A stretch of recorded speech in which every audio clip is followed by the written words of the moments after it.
are you like speaking like a 2-year-old, nor are you eating like a 2-year-old, nor are you, think about it. I mean, like a 2-year-old, it's very natural to take uh, uh, some dust or something off the floor and eat it. Yes or yes? You go to somebody's house, try doing that at your age. It will be like, well, maybe you need to see a psychiatrist. Something is wrong with you. You don't pick up stuff off the floor and eat it just to taste how they are. But the children do it. It's natural. But that body that I had as a 2-year-old, it completely is gone. I don't think like it. So Krishna is saying that since you go through different bodily phases, but you don't, you are not the body, in one sense it's dead, then that person started arguing with me. No, no, no, I'm the same person. What I was, I am the same person. And I said, really? He said, yeah. 2, 5, 10, 15, 20, it doesn't matter. I'm that same person. And that somehow I felt it's wrong. I said, okay, I have not seen any 2-year-old get driving license. So maybe they should revoke your driving license now that you claim that you have not changed. And that person was quiet after that. Because a 2-year-old cannot drive, whereas you can drive. And that's a very big difference between having that kind of change of body. But here is the beauty, you'll remember. I remember what I did. I am a witness. I no longer have the body, but I am witness to the change of the body. And so Krishna is saying, as I have changed from boyhood or girlhood to youth to old age, Krishna is saying, after death, you changed into a different body. You will be completely forgetting your present identity, and you'll be given a different identity, a different form, a different name, and then you will continue with what you did. And Krishna is saying that transmigration, or the soul just transmigrates, it never, ever, ever dies. And he spends a lot of time in the second chapter giving the various qualities of soul, giving the longevity of soul, giving the, the way things work in material and spiritual natures. So I'll pause here. Questions, comments? Let's keep it interactive.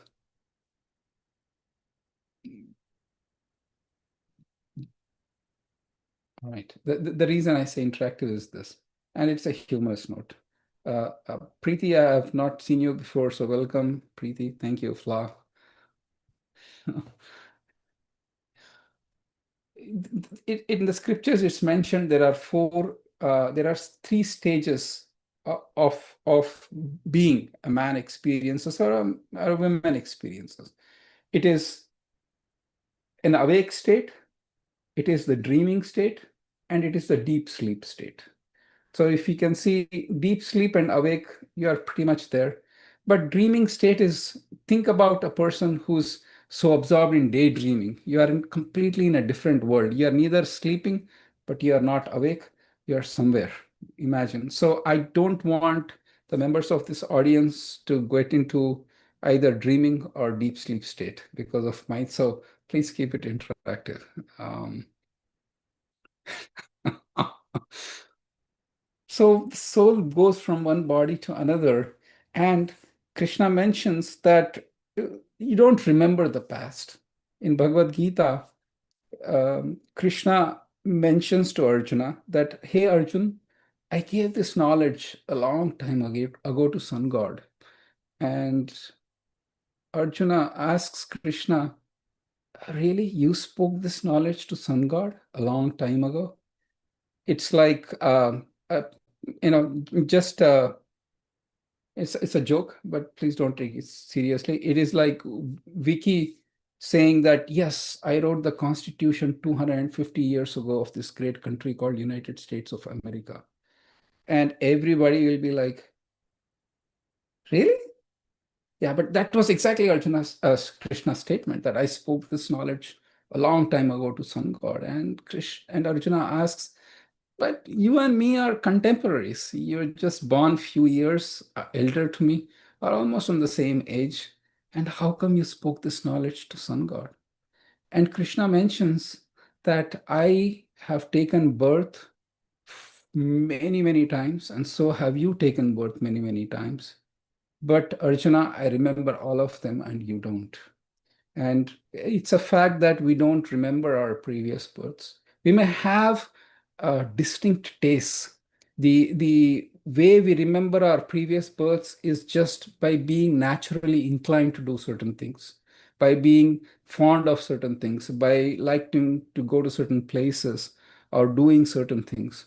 So their tendencies are there, but the identities are completely lost. And that is what is the transmigration of body is, from one body to another. And practically you forget everything: your name, your features, form, beauty, wealth, family, community, everything is forgotten. And then you take another life. And this transmigration of life is what Krishna was talking to as the soul never dies, but just takes one form to another. At the outset, it might seem a little disappointing because, again, one question, somebody asked me this question.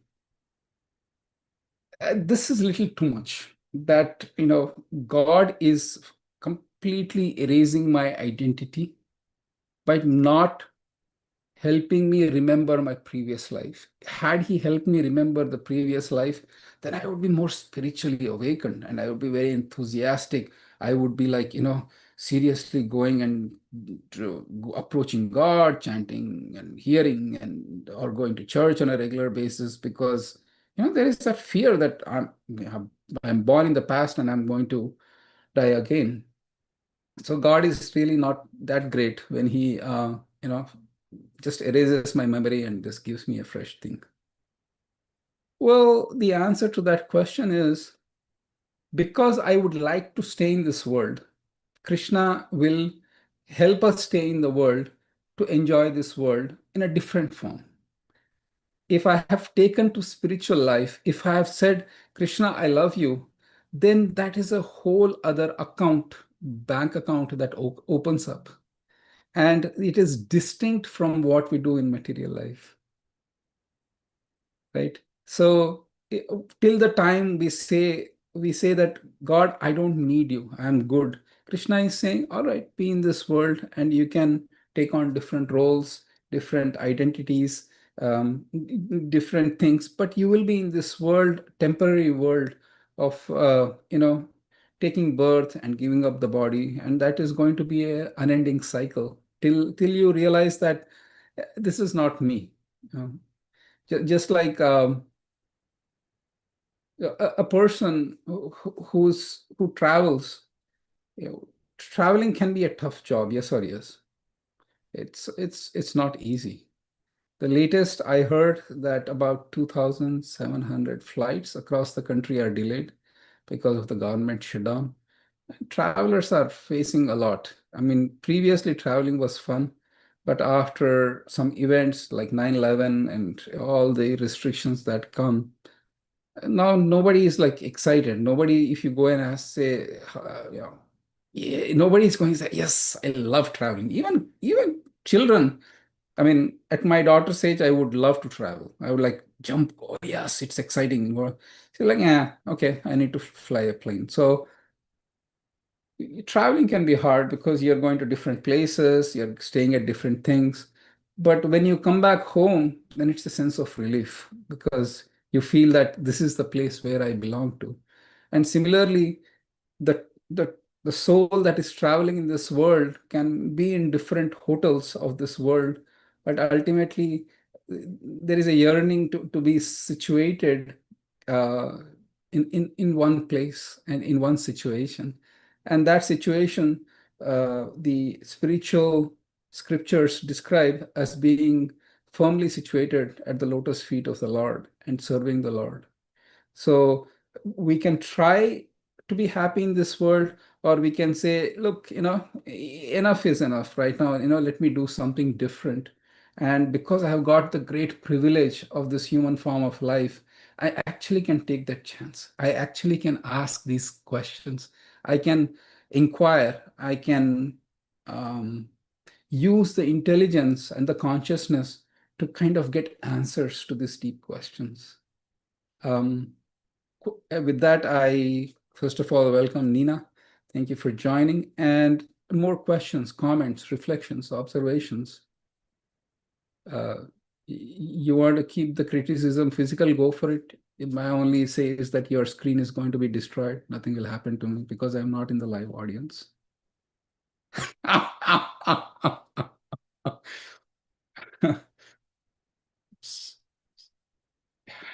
So this traveling, so any questions, Jim? You can raise the hand if somebody is in the chat so that I can stop, pause, or I do want to take any reflection if you have any, or any question or anything that.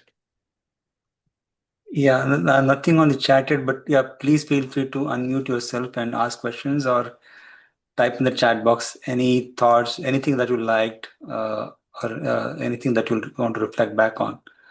That will be helpful. So Sakala says, recognizing that the body is continuously changing at every moment presents a unique perspective. Yeah, that is true. It opens up a huge other idea or paradigm of life. I also would like to welcome Professor Easley. Thank you for joining, Chuck.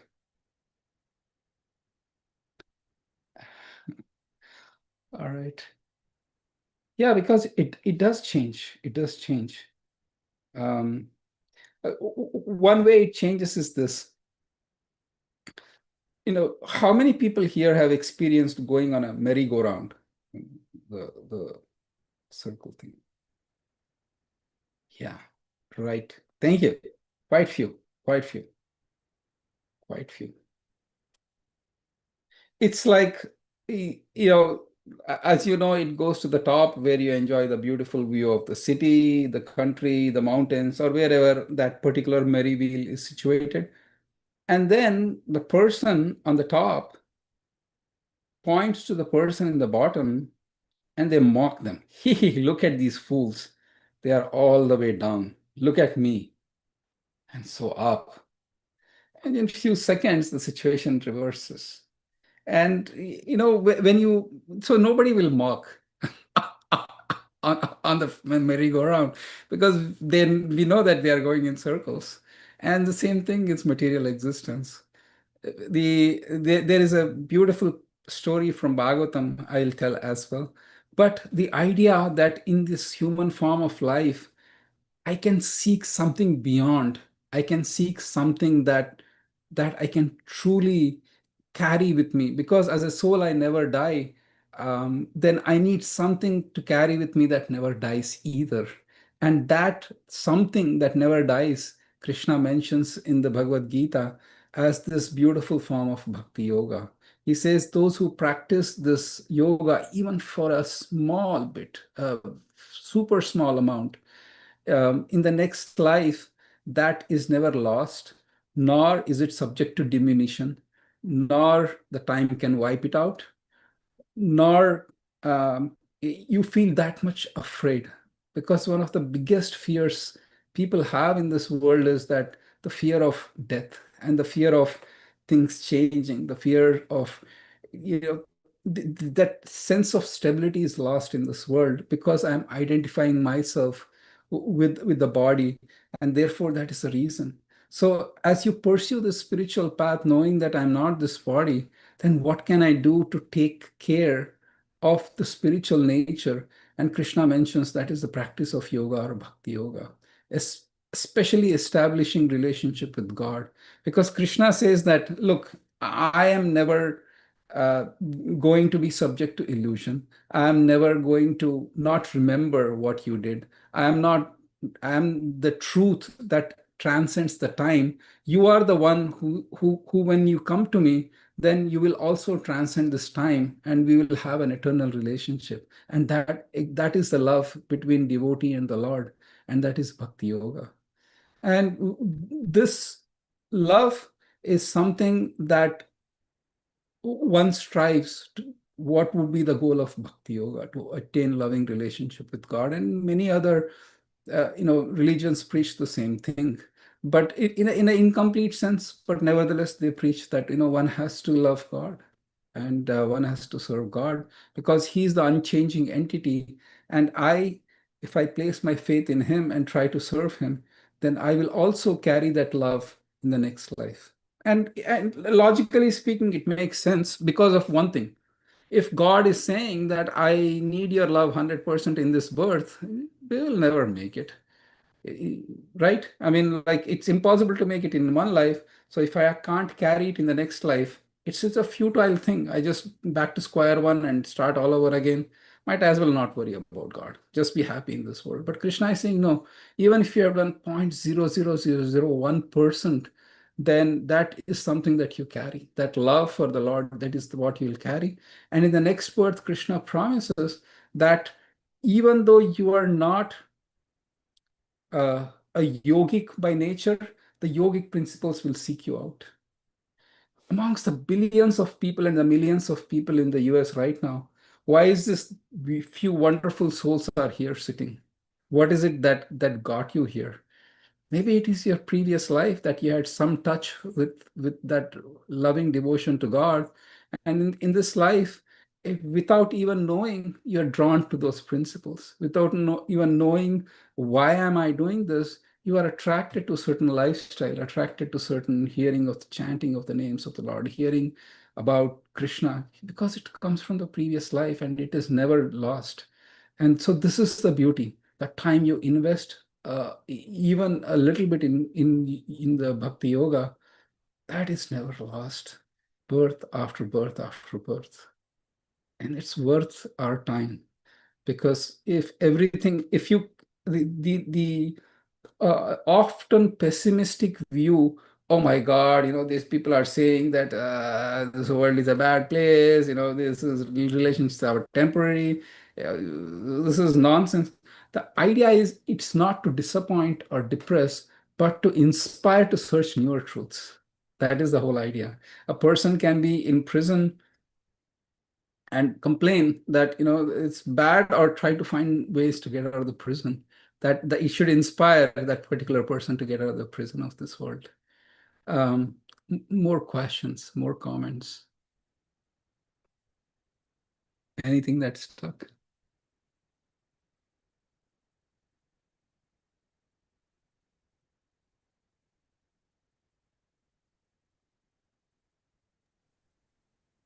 Sakala posted a big message. He said, whenever I start a new job, I feel relieved that I no longer need to dwell on the details of my previous role.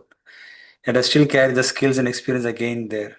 In the same way, by erasing our memories of past lives, Krishna mercifully allows us to begin anew, free from the burdens of previous experience, while still retaining the desires, lessons, and karmic impressions we have acquired from those lives. Nice. Nice. Yeah. 'Cause and this is the beauty though.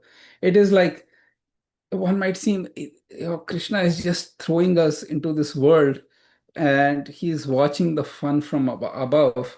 And it seems rather cruel, and at times people might even complain. It can come subtle way. Nobody will say God is cruel, but in subtle ways they complain. Subtle ways, it's mentioned, oh, why did God put me in this world? He should help me more. The idea is that Krishna is saying, I am saying, I don't want you, God, but Krishna is saying, I will never give up on you. Birth after birth after birth, he's sitting in my heart as my friend. Again and again, anytime, any situation I go into this world, Krishna is there in my heart.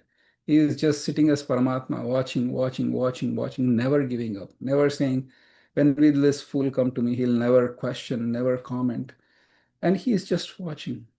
And the day you turn the face to God, saying that you are my true friend because you are with me life after life, when all my family members, my society, my community, my nation, my employer, everybody has given up on me. You have not given up on me. So you are my true friend. When you have that realization, then you will truly be attracted to this person. Why is he that, he's always with me and he's so personal and never gives up on me? And there's this beautiful story in Bhagavatam. The the India is also called Bharat, which was named after King Bharat. Many, many millennia years ago, he was ruling this entire earth and even beyond. Then, because of deep spiritual realization and attraction to God, he gave up everything. He gave up his wife and children, and he started meditating on God. And he went to the forest. He was performing austerities. He was bathing 3 times a day and worshiping God. He would diligently perform sacrifices, read from scriptures, associate with the saintly people in the forest. And there were newer and newer ecstasies that were coming within his heart as a result of his practice.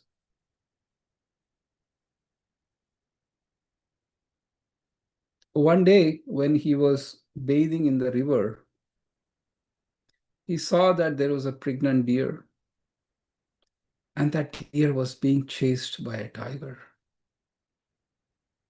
The deer was afraid of its life, more importantly, afraid of of the baby deer fawn in its belly. And this tiger was ferociously chasing to eat. The river in which he was taking bath and offering ablutions at that point of time was like a reasonable river, not too big, not too small.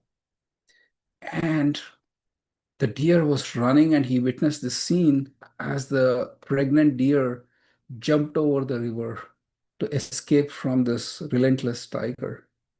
And while it was in that way, she gave birth to that baby deer right in the middle of the river as she was trying to escape. And Bhagavatam mentions that she escapes, but she loses her baby in between. And it's such a deep shock to that deer that it goes to the cave and it gives up its body.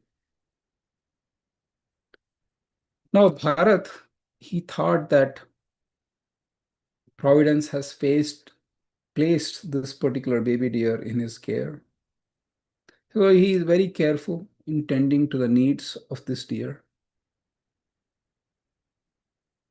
And Bhagavatam mentions somehow or other, he also gets distracted by this deer. For example, when the deer would go in the morning to eat grass, he would be performing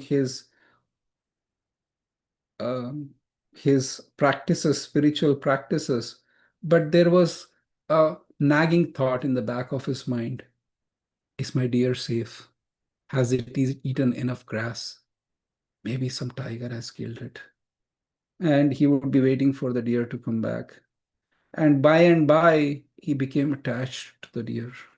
By and by, his focus or attention turned uh, from spiritual practices and God back to the deer. And in fact, it is mentioned that time came for his death or his passing away, but somehow or other he was still absorbed in the thoughts of deer. And when the deer wouldn't come back, after the deer had grown adult as well, when the deer wouldn't come back, then he would be thinking, oh, maybe the deer is angry with me, maybe I said something wrong. And then even on the deathbed, he was thinking how this deer will survive after my death.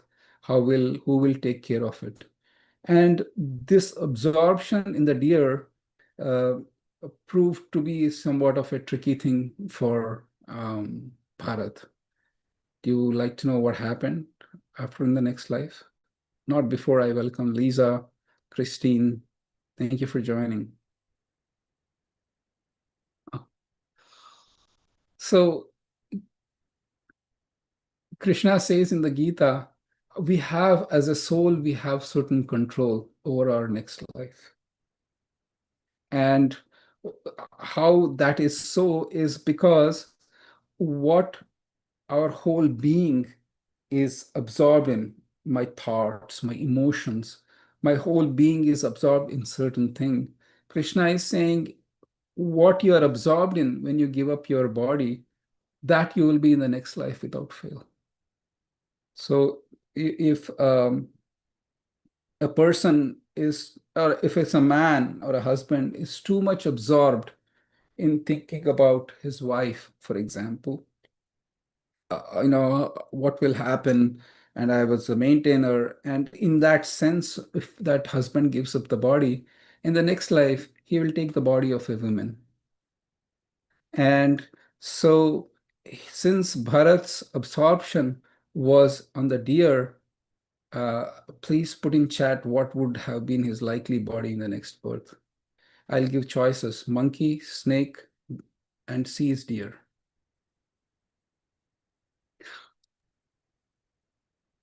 All right. Thank you. Yeah, yeah, yeah. Perfect answers. Well done. 100 marks to all of you. Yes, in the next life, he became a deer. But this is the beauty, though. The topic is that some people will complain, why was God so cruel that, he made him into a deer next life? Couldn't he have made him to a human being? But because God doesn't interfere with your independence, because I wanted to be in that state of mind, then I became a deer. But the grace of Krishna was that he didn't forget about his past life in terms of spirituality. He was, he remembered why he became a deer, and he regretted his foolish attachment to the deer on why I did that. Because Krishna gave that power. When I said the love never dies, which means that the love for Krishna never died, even in a deer's body. And he was remembering the Lord, and he was seeking shelter around saintly people. In the forest, there were saintly people, and he was seeking shelter. Before I continue, Shamsundari has raised her hand, so I will take the question. Please. Haribo. My question is, it's probably silly, but what ended up happening to the deer after being with such a devotee? Is there anything about the deer? Shamsundari, I'm so sorry, I could not get your question. I said, what happened? Is there anything mentioned about the deer after being with such a devotee? That's the end of the story. Yeah, yeah. So I will continue with the deer story. You mean the deer that gave birth to the baby deer, No, or the deer in? baby deer. The Oh, baby deer. oh, What? baby deer. So baby deer, it is mentioned that it because of this shock that imagine just, a pregnant mother, and then you are violently chased by a tiger, and then you gave birth right in the middle, and you lost your child because at that point of time she crossed the river, but then out of her fear of escaping from the tiger, she ran a little far away and she couldn't retrace back. So Bhagavata mentions she went into a cave and died of the shock of this whole traumatic incident. So my question was, the baby deer, after being with the devotee so long, what type of life would he have after that deer life? Is anything mentioned? Uh, That was my question. so that, oh, okay, that is not mentioned in Bhagavatam, but this is, but the association of such an exalted devotee, I'm sure, has definitely some positive bearing and spiritual benefit to that particular deer as well. And Okay. more likely than not, is not mentioned in Bhagavatam. More likely not than that deer became a human to pursue their, spiritual Okay. path, actually. Thank you. Thank you. Vicky. Vicky has raised hands up. Go ahead. Thank you. Thank you for today's class. I really can't imagine my week without Bhakti On, and I don't want to either. But I wanted to welcome back Maxine, of course, Van and Lisa. Um, and also, I wanted to welcome Christine, who's joining us for the first time today. She actually met Kautuk at Utah Valley University, I think. And Christine Kotick was telling me that you had a giant bag of books, which is so awesome. And I also wanted to give Kotick a chance to introduce Christine. Thank you, Vicky, for introducing Christine. Christine is an avid reader, and she has been to India on a spiritual trip. She has been to GEV, Govardhan Eco Village, along with Brent, who is a professor at UVU. So she has uh, an experience of the retreat, and she has read about Krishna in the Bhagavad Gita. She was immediately ready to take the full set of Srimad Bhagavatam. She told me that this really matters to her.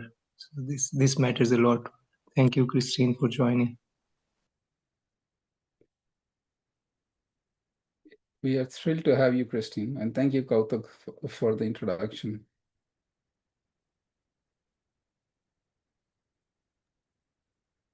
Thank you. And there are a few comments on the chat. Bhaktirasa says, I'm thinking of life or the path is like a spiral. It allows us to revisit karmic events from our past to learn and resolve, and we move forward. I feel that it also is like having deja vu. That could be ways our spirit connects to past lives, and we begin to understand and connect to the reasons we are attracted to our spiritual path in bhakti. Beautiful. That's so profound, Bhaktirasa. I completely agree. And then we are forced to visit the past, and that can be in the present in the form of some people who love us and some people who are very inimical towards us and some people who are neutral, some situations that are pleasing, some are unpleasing, some are downright terrible. So all these aggregate of events that go on in the life definitely has some bearing in the past. And that's why Krishna says that, look, you don't know what you did in the past because I wiped out the memory, and I know what you did in the past. Since you are unsure, then at the best thing would be to kind of have that tolerance or build the tolerance muscle to note that, these things can happen because I don't remember the past. People who don't have that spiritual bearing or the spiritual anchor, they often are lost, frustrated, thinking that, I should not be the victim. I should not be the subject of negative situations of life. It shouldn't happen to me. It can happen to everyone else, but not to me. But forgetting the fact that, I am one of the unlimited number of souls going on this journey, as with others who are also in this path or in this world. So beautiful point. Thank you. Any other points, Jamprol? Chuck liked Shamsundari's point as well about thinking about the poor dear's outcome. That is so true. And there was a comment by Nina saying that there is a verse which aligns with what you had mentioned, and I think Vicky gave the link to the verse in this which is BG 240. In this endeavor, there is no loss or diminution, and a little advancement on this path can protect one from the most dangerous type of fear. Wonderful. Wonderful. Thank you, Nina, for sharing that post. Yeah. Because then death doesn't really become a big thing, because I, as a soul, have been traversing this world since time immemorial, and billions and God knows innumerable number of births and deaths I have taken. So it is not something unexpected. I know that the word death can mean unexpected, but you are in this life, then it is expected. Then the human life actually becomes a purpose-driven, a spiritual seeking life, rather than trying to find what I can grab in this world for a situation that will not exist in future as well. So yes, Vicky says I also need an intro. Yeah. Divya B, she introduced. Thank you, Divya, for introducing. You can definitely unmute and say hi as well. So Divya said, thank you for today's class. I'm new here. Can you spare some time to share a short intro on Bhakti Yoga and what it is exactly, if possible? Will do. I'll complete the story, and then I will spend some time clarifying as well. So thank you for that question. Any other points? And you have to tell me, Jam, if I can give me a thumbs up if I can continue. Yeah. So you can continue. Yes. Correct. So he became a deer in the next life. And by grace of God, he remembered why. He was very careful to not further entangle in the material world. And he deeply and bitterly regretted on the course of his actions in his previous life that has led to the present situation. But because the love never dies, the love and the remembrance of God continued in the form of a deer. And he lived like that in a careful fashion. And in the next life, he became a powerful saint, and his name was Jadabharat. He was born in a Brahmana family, and he was just liberated from birth.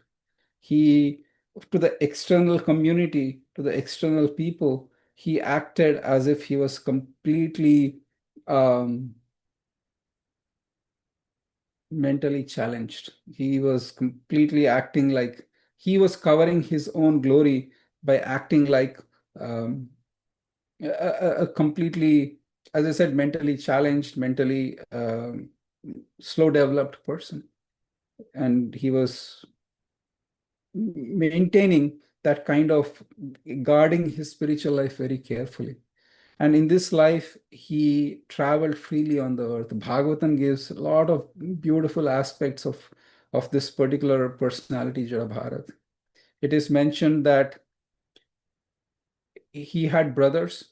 He was born, his father had two wives, and he was born of one of the wives.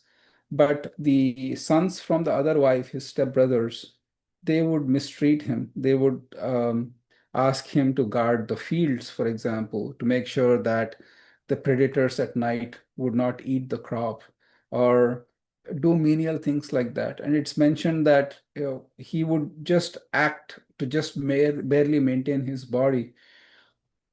But internally, he was completely effulgent soul, completely God realized soul. And one day it so happened, it's grisly, but it's a fact that one day it so happened that a band of dacoits were looking for a human person to be offered as a sacrifice to goddess Durga, which means that they would take this person and offer it, behead and decapitate that person and offer that particular person as an offering to goddess Durga. So they found this exalted saintly soul Jadabharat, who was in the fields. They caught hold of him and they took him to a nearby lake or a river.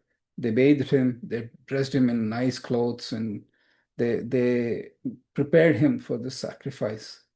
So please understand that Jadabharat was not disturbed at all within his heart, because he knew that his love for the Lord was never going to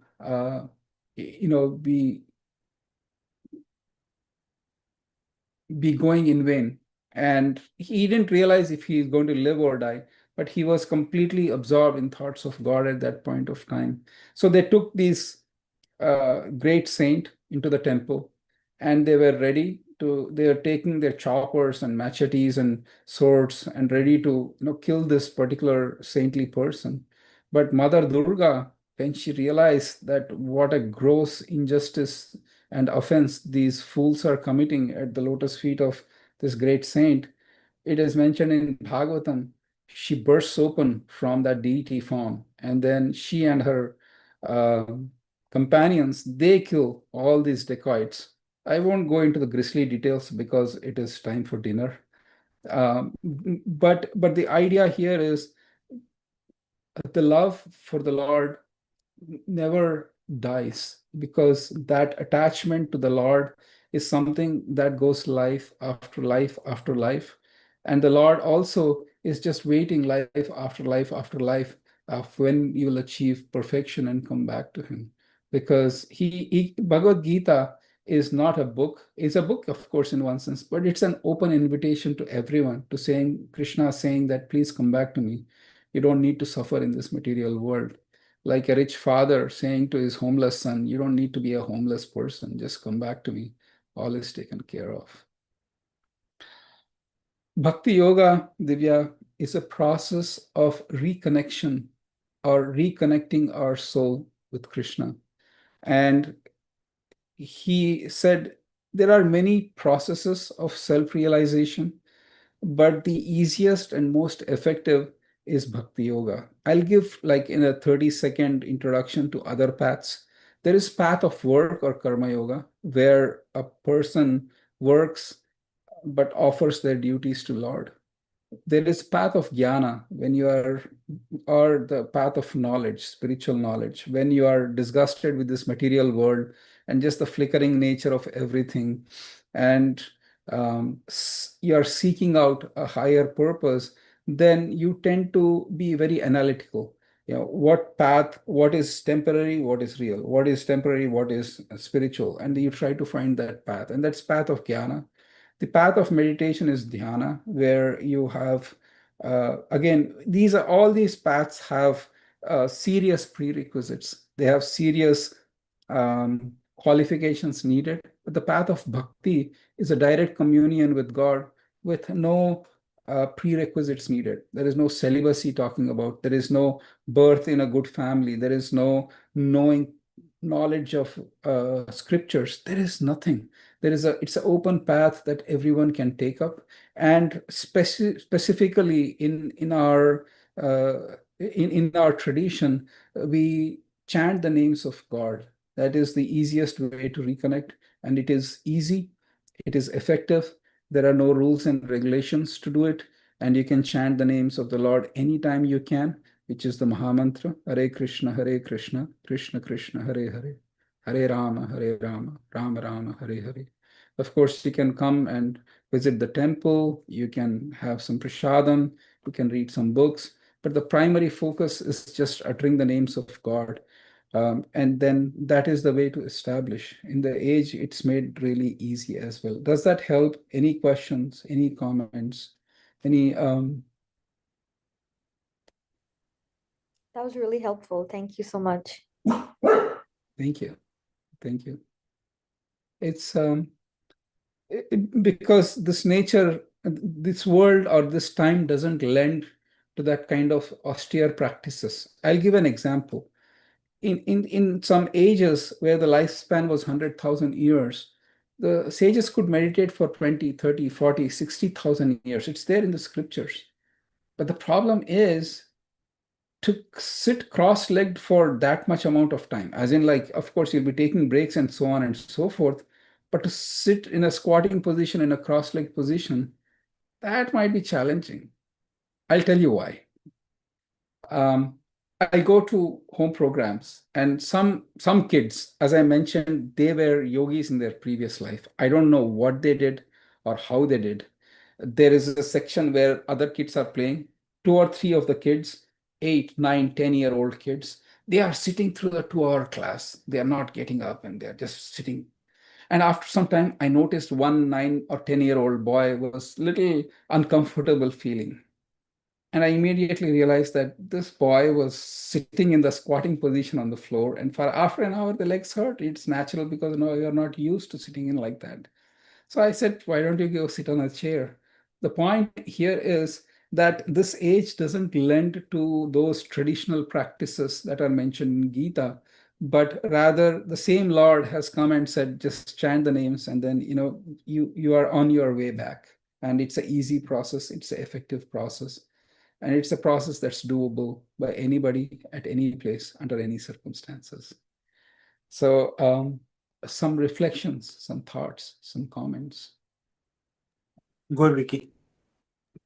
Thank you. I wanted to ask a question.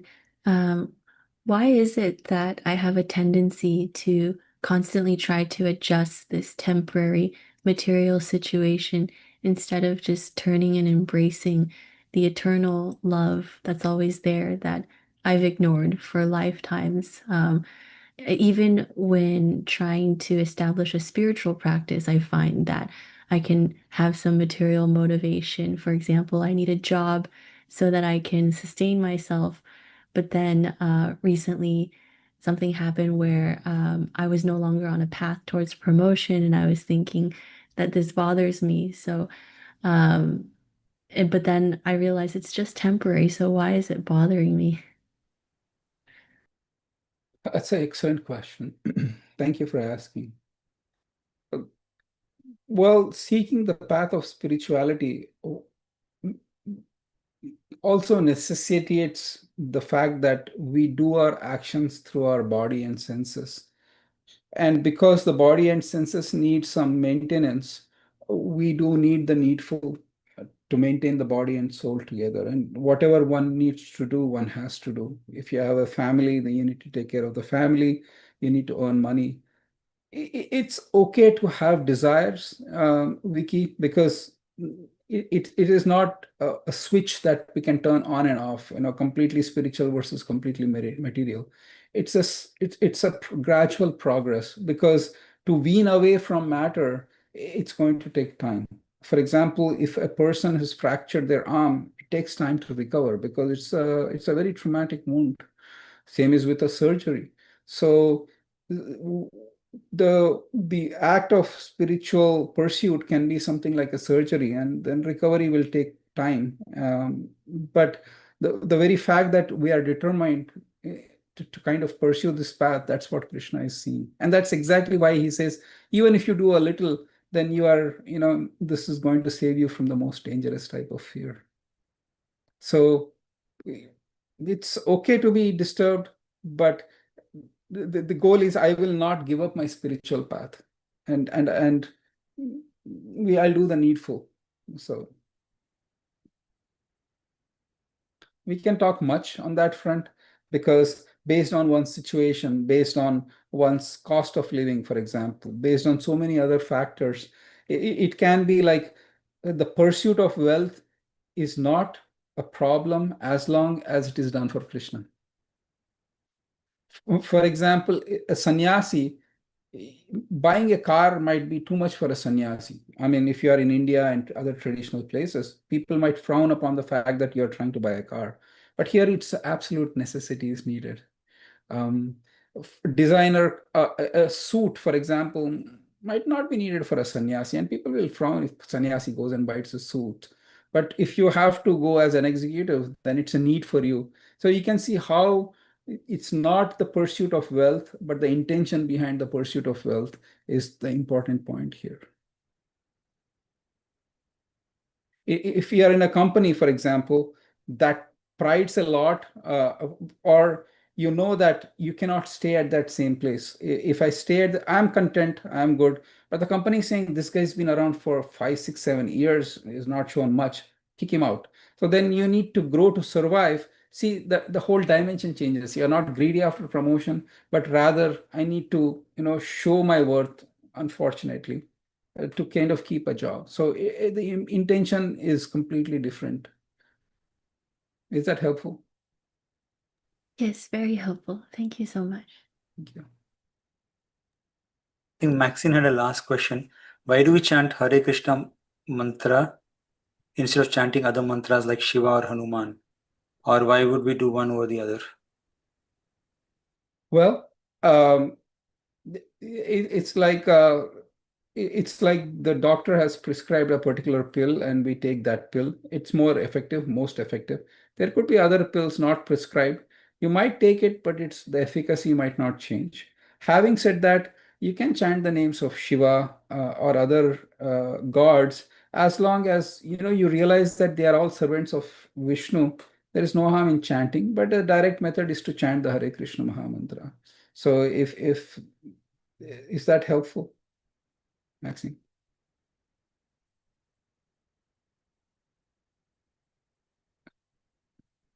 He says, yes, thank you. Yeah. You can chant the other names of Krishna. We also do this. We chant the names of Krishna, like Hari Haraya Nama, Krishna Yadavaya Namaha. We do chant the other names of Krishna. We are not stuck on this, because Bhagavatam doesn't say, oh, you have to chant the names of Krishna. She says that if you chant the names of any names of Krishna, then they will help you deliver. But in this particular tradition that we are in, they said this name is the most efficacious for this age. You better chant this name. And then so it gets easy to chant. And there, as a part of our spiritual practices, we chant for certain number of times. So it gets easy to kind of, otherwise you can chant all over the place without having that, regulation of the number of times that you chant. So it just gets easier logistically as well. Okay.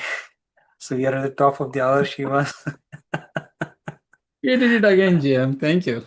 I didn't realize. No, thank you. Thank you for another engaging class. It just flew by with so much of deep, rich stories and realizations and questions. And thanks everyone for participating as well. It was always a privilege and honor to have you. So and we really thoroughly enjoyed and looking forward to the next one. Really, thank you so much for that. Thank you. And I'm so grateful to you and Pavani, as I mentioned earlier, and all the volunteers, especially who are working in this community, Premanishta, Kautuk, so Sakala Subhag, and so many others. And thank you, Vicky. This is a beautiful and a communal effort to keep each other inspired for higher goals and higher purpose when the world is actually going in the opposite direction. So it is a monumental accomplishment, to say the least. It's my total pleasure and honor to be here, and I hope to see you soon. But as we depart, we can definitely unmute our mics and we can raise our arms in the sky and we can say Haribol. Haribol. Haribol. Haribol. Haribol.